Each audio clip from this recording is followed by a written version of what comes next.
ഷെയ്ഖ് ഹസീന രാജ്യം വിട്ടതിന് തൊട്ടുപിന്നാലെ കലാപം അവസാനിക്കുമെന്ന് കരുതിയെങ്കിലും കലാപം അവസാനിച്ചിട്ടില്ല. മരണസംഖ്യ 500 കവിഞ്ഞു എന്നുള്ളതാണ് ഏറ്റവും പുതിയ വിവരം. ഷെയ്ഖ് ഹസീന പോയതിനു ശേഷവും അവിടെ കൊള്ളയും കൊള്ളിവെപ്പും തുടരുന്നു.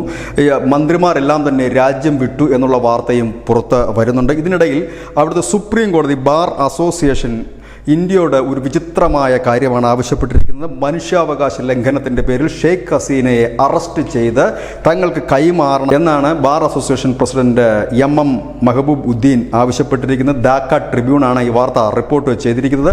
ഉത്തർപ്രദേശിലെ സുരക്ഷിതമായ കേന്ദ്രത്തിലാണ് ഷെയ്ഖ് ഹസീനയെയും സഹോദരിയെയും പാർപ്പിച്ചിരിക്കുന്നത്.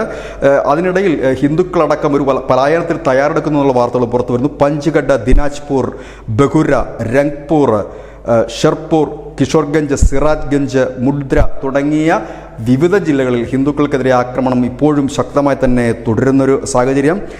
ഒപ്പം തന്നെ ഈ ഒരു വളരെ വലിയ രീതിയിലുള്ള കലാപം രൂക്ഷമാണ്. അതായത് നിയന്ത്രണ വിധേയമല്ല ബംഗ്ലാദേശിലെ കലാപം. അതിനിടയിൽ പാകിസ്ഥാൻ ഈ കലാപകാരികൾക്ക് പിന്തുണ അർപ്പിച്ചുകൊണ്ട് രംഗത്തെത്തുന്ന ഒരു കാഴ്ചയും കൊണ്ട് ഇതിനിടയിൽ നമ്മളുടെ BSFിൻ്റെ DG ദൽജിത് സിംഗ് ത്രിപുരയിലുള്ള അതിർത്തി പ്രദേശങ്ങൾ സന്ദർശിച്ചു. അതിൽ ജനവാസ കേന്ദ്രങ്ങൾ ആയിട്ടുള്ള അതിർത്തി പ്രദേശങ്ങളിൽ കൂടുതൽ സേനയെ വിന്യസിച്ചു തുടങ്ങിയിട്ടുണ്ട്. ഏതായാലും ഇന്ത്യയുടെ അതിർത്തി, അതായത് ബംഗ്ലാദേശുമായി പങ്കുവെക്കപ്പെടുന്ന അതിർത്തി ഏതാണ്ട് 4000 കിലോമീറ്ററോളം ദൈർഘ്യമുള്ളൊരു അതിർത്തിയാണ്. അവിടെ സെക്യൂരിറ്റി ടൈറ്റാക്കിയിട്ടുണ്ട്. കാരണം ഈ പലായനത്തിൻ്റെ ഒരു സാധ്യത ഇന്ത്യ കാണുന്നുണ്ട്. ഒപ്പം തന്നെ ഈ കലാപം വ്യാപിക്കാനുള്ളൊരു സാധ്യത കാണുന്നുണ്ട്.